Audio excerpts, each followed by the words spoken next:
Hey y'all, welcome and welcome back to my channel. It's me, Kia Simone, and listen, we have to catch up on all things Real Housewives of Atlanta. So I want to talk about these reboot rumors. I also want to catch up on Kenya and Carlos part 2, and then Candy and Courtney done lost their damn minds down to the speak on it, talking all kind of ignorant shit about people and their mental health. So I have some comments about that.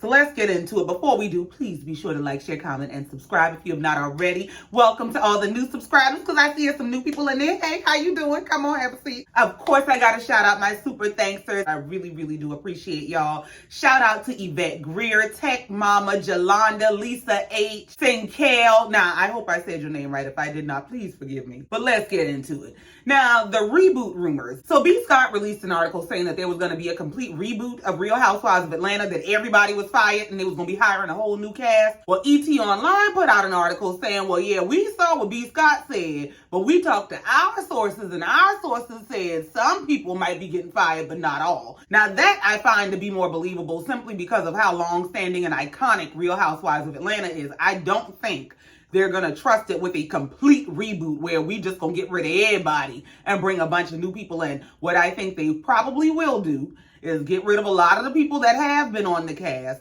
They're going to bring in some new talent, keep some of the OGs so that y'all can train the new people. And then once we got them up and running, we'll let y'all go. Now, I do feel like they need to breathe a breath of fresh air into the show. But I think that that breath of fresh air needs to happen both in front of and behind the camera. What good is it to replace all your cast and keep a half-ass production team? Now, that leads me into Kenya and Carlos part 2, because Kenya is the one who said, hey, y'all out there petitioning and commenting and begging for reboots, be careful what you ask for now, because you just might get it, and you're going to be mad when they got a bunch of people up here you don't know serving you a bunch of bullshit. So part 2 of Kenya and Carlos pick up with them going back and forth about the whole Kenya and Apollo thing. Well, Kenya was going on about how this was a conspiracy and a plot to ruin her life by Phaedra and Apollo. Carlos said Apollo came to him with the shit about this was a lie and he wanted to admit it. Carlos said, I don't know why you telling me, tell the world. Kenya said he was stuttering, uttering, and muttering, and she didn't want that bullshit. You gonna tell me exactly what you said and exactly what you apologizing for. They said getting this apology out of Apollo was like pulling teeth. He stood there for 30 minutes tripping all over his words until he finally admitted that he lied and he was sorry. But even though he admitted to this and apologized on camera, people still believed the original lie, to the degree that people were saying that he was lying when he was apologizing and he was only doing that to get at Phaedra. Kenya said the ladies were just out to ruin her reputation, which may be true, but the problem is you gave them material to work with.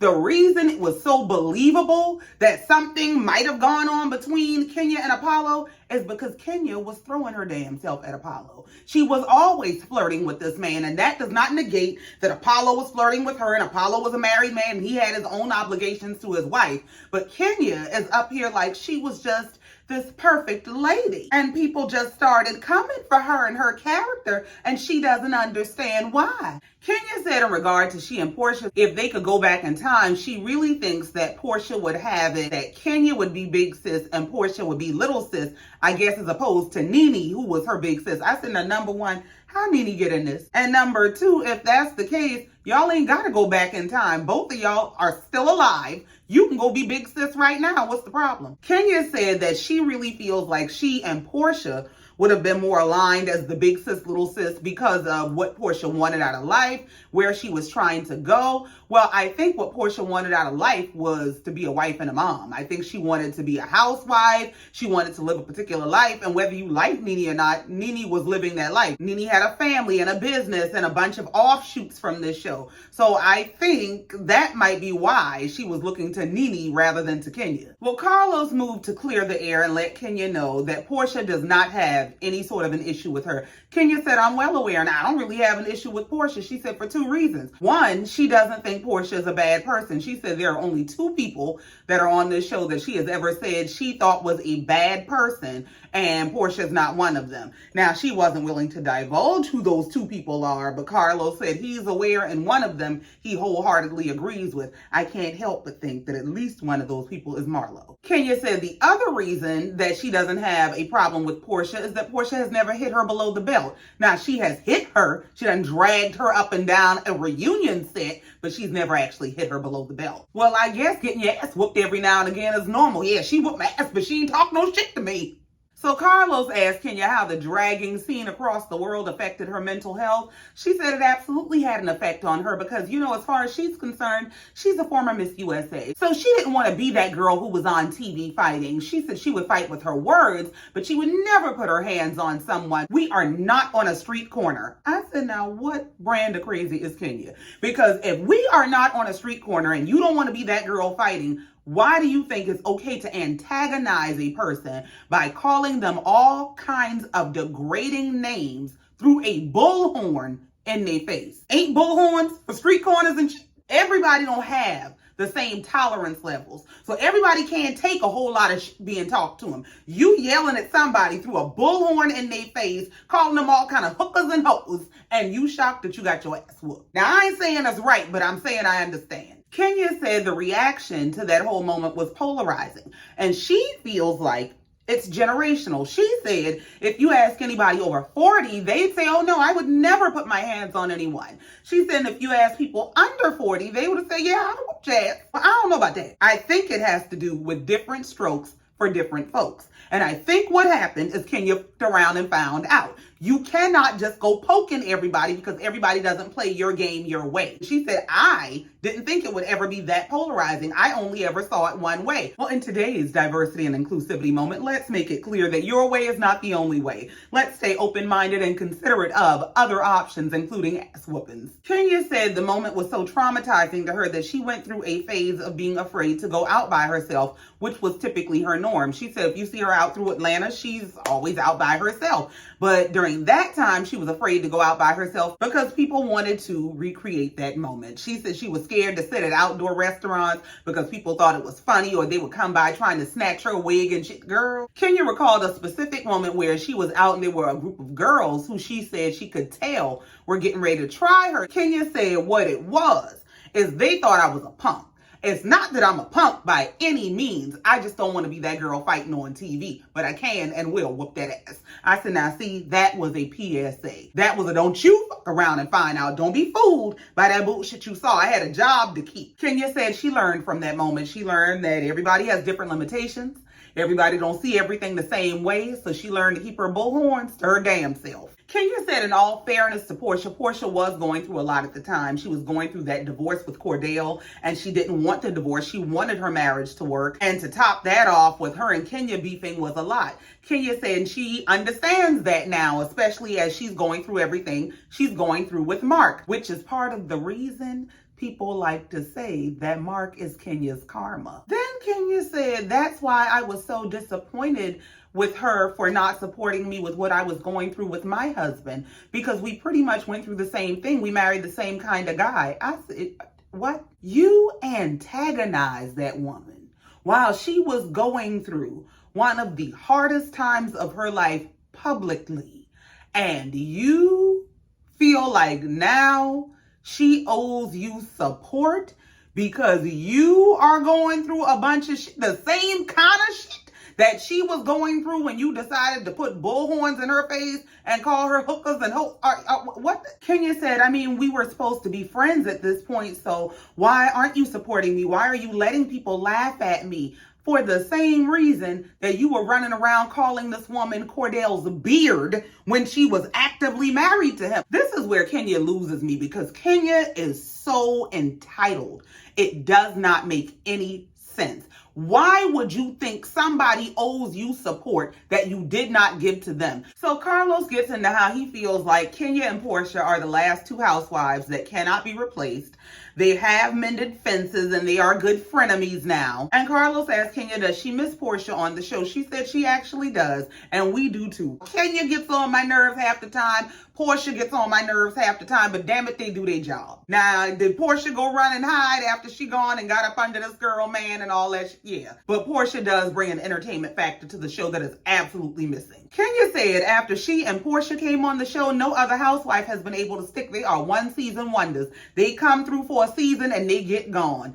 So Carlos asked Porsha, well, speaking of New Housewives. Do you think Drew Sidora and Sonia Richards-Ross deserve their peaches? Kenya said, define deserve. Just tell this man hell no and get on out our face with this. She said back when they had to earn their spot on the show, it was a different thing than just somebody being selected and handed a contract saying sign here and show up there. Well, Carlos wouldn't let Kenya sidestep the question. He said, well, do you think they've earned their peach? She said, now that's a different word, and I got an answer for that. No. So Carlos asked Kenya, are you shocked that some peach holders still have a peach, but Claudia Jordan only got one season? I'm trying to figure out what is the fixation on Claudia Jordan. Now, Kenya said she absolutely believes that Claudia should have gotten more than one season. Personally, I disagree. I didn't really like Claudia on the show. I just didn't think she was Real Housewives material. I get that, you know, she's witty and she's funny and she can keep up with Nene in terms of an argument, but she just did not give me fits into this group. Kenya feels the same way about Eva. She felt like Eva should have gotten more than 2 seasons because Eva was a great fit for the show. But I mean, when you don't really want to share your life, I get that she was having issues with the first baby daddy and all kind of shit. But that's what you sign up for when you sign up to be on these shows. Like, these people want to be the center of these shows and have people follow them and document their life and show their fabulosity, but then you don't want to show all the bullshit you got going on. Now, both Kenya and Carlos agree that when Eva came onto the show, Eva was being inauthentic. She was not being herself. Everyone that knew her said that the image she was presenting on the show wasn't who she truly was. So then why should she have gotten more seasons? Carlos asked Kenya, do you think that Marlo has single-handedly ruined the last 2 seasons of Real Housewives of Atlanta? Kenya said, without a shadow of a doubt, hell yeah. Kenya said, you cannot make a fan a housewife. There is a reason she didn't get a peach for 10 years. And when you are coming for 10 years a star, then we got a problem. Well, that shit just took Carlos out because he off to the side spitting out his drink and shit. I said, well, where is the editing now? We didn't need to see that shit. Carlos lets it be known that he feels like this is the worst season of Real Housewives he has ever watched. And he asked Kenya why. She said, I don't know, choices, casting. That's all I can tell you. Kenya said after she sat through that reunion last year that was absolute bullshit, that's when she realized the bullshit that production is on. She said, okay, this is what we doing. All right, y'all trying to justify y'all putting this motherfucker on the show who serves no real purpose. So y'all are going to build this whole story up around her. Oh, okay. Kenya said, and how she feels about Marlo being on the show is not just rooted in the relationship or lack thereof with Marlo. She said, because she's had people say far worse things to her than the things Marlo has said. She said, the issue is Marlo reeks of desperation, that you can smell it coming off of her because she needs the speech. And the power is when you don't need it. And I agree with Kenya to a degree. I feel like Marlo brings this element of well-dressed mess, where she is trying to validate and prove that she actually does deserve this peach. And she kind of comes off like she's trying to play a particular character or fill a particular role, but not necessarily herself. Now, this is the point at which Kenya decided she was going to drag Marlo straight to hell. She said everyone else on the show is authentic, even Portia. When Portia came on the show with all her bullshit, she was really herself. She said when we had issues with each other, we had real issues. Nobody was picking these fake fights and these fake beefs and making up fake issues. She said we were a mess because we were authentically a mess. Even when it came to Marlo, we were rooting for her. We were all rooting for her, but then she came on with all this fake shit. What happened to the house she was building? I said, Kenya, you're right. What happened to that damn house? Kenya said, explain to us why you got a chairlift in your house. Is it for the old rich white men to get up to your bedroom? I said, well, damn. Don't you know these people done got on the internet and went and found the clips of Marlo doing interviews and scenes in her house? And I'll be damned if it ain't a chairlift in this lady's house. Why the hell do you have a chairlift? Kenya said, who the hell is in your house that can't walk that you need a damn chairlift? Carlos said, maybe the lady liked to role play. Maybe she liked to use it for her fun after dark. What? Kenya said, now she trying to sell us this whole story of expungement, but went a whole season without telling us what she need to get expunged. How did you end up with all them damn felonies? Well, man. Kenya said, why are you here exhibiting the same behaviors that landed you in jail and want people to think differently of you? No remorse, no culpability, no kindness, nothing, just an empty soul. Well, just take her to town center and stone the bitch. Kenya said then she gets on this reunion and want to sell us this bullshit foster care story story after she came for me and threw in my face my mother not wanting me as a child. Explain that shit. Well, Kenya, when you got a good point, you got a good damn point. I do personally feel like Marlo was allowed to get away with a whole lot of bullshit. From the way she treated those kids to the lack of storyline and got a whole bunch of unwarranted sympathy and empathy. Because she does say some of the nastiest, meanest things that she can pull from the depths of her soul and then turns around and wants to sell you this woe is me foster care story. Kenya said, and then she got to get away with selling us a story at the reunion where she tells us everything except why she went to jail. Kenya said now she want to sidestep telling her story and then turn around and pick a bunch of fights with Candy that don't make no damn sense. When that ran out, her and production got together and went and found Scotch Bright and start calling him her boyfriend. I said, well, damn, Kenya, you just gonna drag everybody. Kenya must be done with her damn job. Carlos asked Kenya that she think that Marlo is being protected by production. And she said, yeah, and it pisses her off because she never was. She said she was always the one that people were allowed to come for and production never gave a.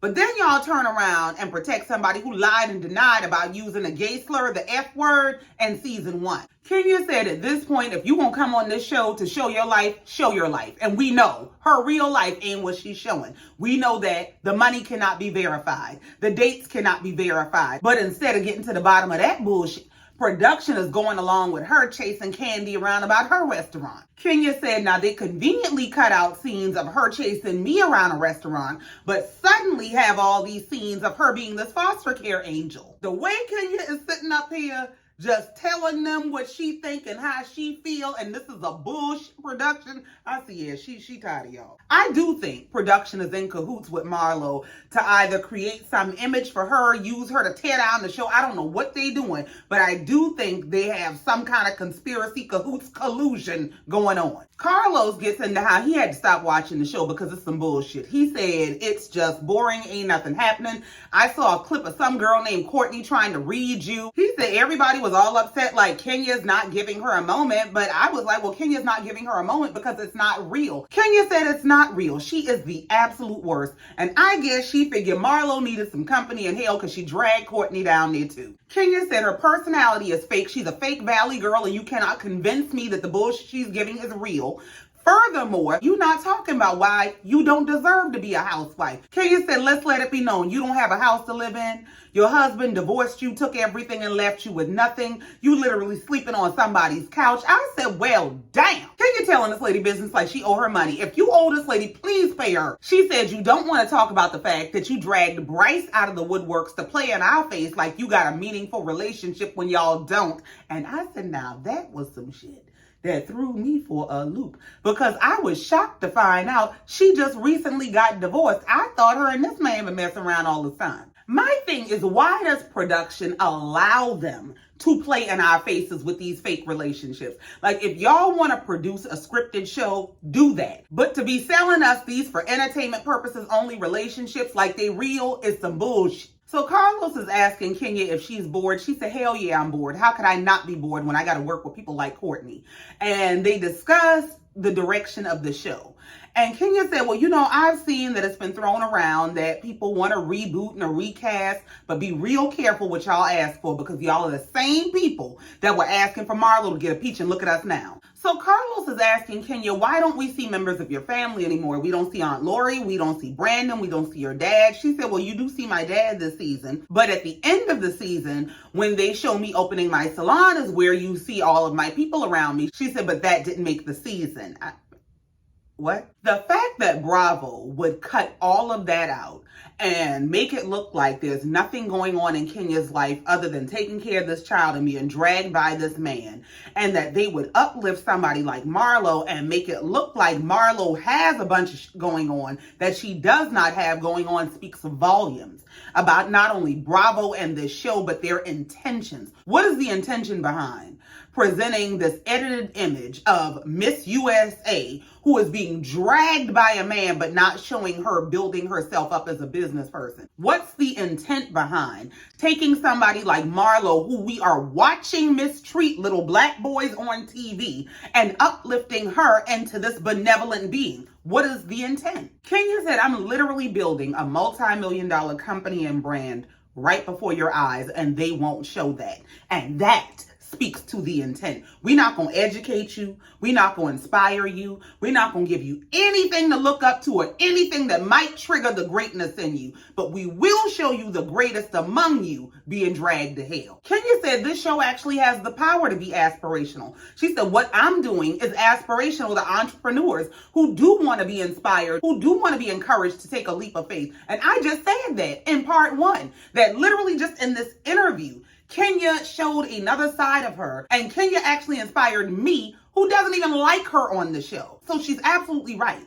There is the potential to be very inspirational on this show, but it's really giving that there's some sort of an intentional sabotage mission that's going on. Kenya said the storyline in terms of my salon has been there all along. It just didn't make it into the season. So how can I shine if you keep dimming my light? I said, now, lady, if you got a collection plate, I'd like to put $1 in it. It sounds like that is their intention for the show, to dim the light of these women. And the only time you want to shine a light on them is when they're getting dragged from here to hell. Kenya said for a long time now, the fans have been asking to see the inner workings of their businesses or them building their businesses, not just knowing that they have these businesses in the background. She says, so maybe to production, it's a boring scene to see us planning our business or working on our business. She said, but to the fans, that's something that they praise. It's something they ask for. Carlos pointed out that it's probably personal. He said because they don't have a problem showing Kandi building her restaurants. Her whole storyline this season was about this movie that they were making. Kenya said, yeah, they got a whole 25-minute scene of watching them read lines. He said, we see Drew making a music video, so miss me with the whole it's not interesting bullshit. Carlos said he feels like we should have gotten to see the evolution of Kenya, and he feels like she's going to go down in history as the most unappreciated housewife of all time. He said she has given so much to this show. She said, yeah, and I've never gotten a spinoff. Now, Kenya, what was they going to spin off on? So Carlos asked Kenya what's next for her. She said she has a lot that she wants to do, but she is very focused on, very passionate about her Kenya Moore hair care. She said they are currently in 5,000 stores, and that is going to increase a whole lot by the end of the year. So I guess that shuts me up since I claim I never seen it in the store nowhere. She wants to be one of the big hair care brands, and she wants to expand her family. Man, leave me alone. So Carlos is asking Kenya if she's dating. She said, yeah, she got her a roster, including that white boy who's feeding her lobster and pasta. Carlos said, well, I see you with an athlete. Kenya said, well, you don't see good because I see me with an owner. So Carlos gets into asking her who are some of the most famous people she's either dated or been accused of dating. She's saying a whole lot of stuff without saying anything. She said she had been accused of being Allen Iverson's mistress and she only met him once in the club. He asked her about Jay-Z. She said, I ain't never met Jay-Z before I showed up at that damn video shoot. I don't know that man. Ain't never been on a date with that man. Please don't have Beyonce at my door about to whoop my ass. Carlos said Kanye West. She said, I did not date Kanye. I went on a date with Kanye, and Kanye ass is crazy as hell. She said he's a very nice guy. He was very nice, but he crazy as hell. Kenya said she went on a date with crazy ass Kanye. They agreed to go back to his house because he needed to look for something. She said she walked in the house. It's a bunch of little furniture covered in plastic. She sits down on this little plastic covered couch, waiting on Kanye to go look for whatever the hell he's looking for. She said she's sitting there 20, 30, 40 minutes. She decides, let me go look for him. So she hears some noise or a TV or some shit. She said she followed the noise walking through the house looking for him. She find this motherfucker in the room watching PORN. Girl, bye. Carlos looked just as excited. Was he getting himself ready? Kenya said, no, he was just sitting there. Like, what in the educational hell is going on here? Kenya said, so she left his ass sitting on the couch watching porn like football. What? So Kenya wraps this interview up by letting us know she got a whole lot of stories she could tell, but she's going to save them for her memoir. Well, whenever you're ready to tell, we'll be ready and waiting to listen, because I'll be damned. Child, I hope Kenya GPS gave her good directions to get back from hell, because she dragged everybody to that motherfucker in this interview. But I do think it was a good interview. I do think that Kenya actually gave me a different perspective of her. Like, I don't see it for Kenya. Kenya really gives us a whole lot of bullshit on that show. But I really feel like she added a lot of dimension and depth to her character, to her personality, to her persona with this interview. So I really enjoyed it. I think Carlos did a good job. Now, he works my nerves half the damn time too. Now, I was gonna try to do Courtney and Kandi in this video too, but the more I think about it, the more I think I got more to say about Kandi and Courtney than I thought I had to say. So I'm gonna probably do that separately. So for right now, that's it, that's all. And I ain't got no more. Thank you so much for coming down here, listening to me, and letting me get this off my chest. Please be sure to like, share, comment, and subscribe if you have not already. And in the meantime, until next time, just like every time, I love you and I mean it. Bye.